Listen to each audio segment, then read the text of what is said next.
Sometimes in the stock market, you get into a very strange, interesting market. We have a market that is very confused on where it wants to take these flapjacks at this point in time, ladies and gentlemen. NASDAQ is down year to date. Now, this is very interesting because if you look at something like silver, silver's up almost 24% year to date. Ladies and gentlemen, we're not even halfway through the first month of the year, and silver has rocketed 24%. I mean, it's insane, absolutely insane, while the NASDAQ's actually gone down, right? Which makes me think, I have a friend who's keeping an eye, let's just put it that way, on a few of my big silver bars. I got a bunch of those silver bars somewhere in storage, some are not, and I have a friend that's keeping them, and I said, hey, you keeping that silver safe, right? He said, sorry, wrong number, which means I'm pretty much done ski, folks. TLT, look at this.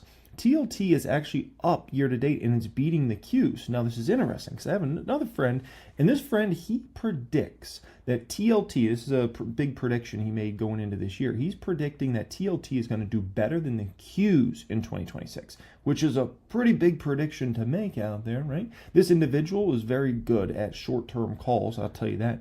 He literally took this individual, we ended up becoming friends over the years, but to give you some reference on this, he joined my private stock group years and years ago.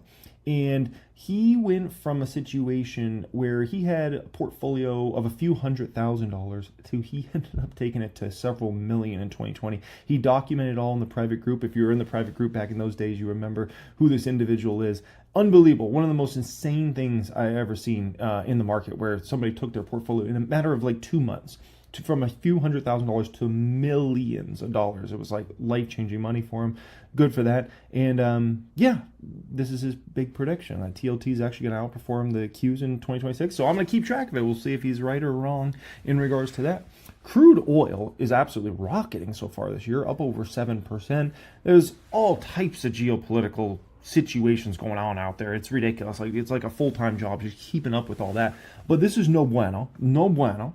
GSG is honestly skyrocketing so far this year. It's already up almost 5.5%. GSG's commodity basket, the index.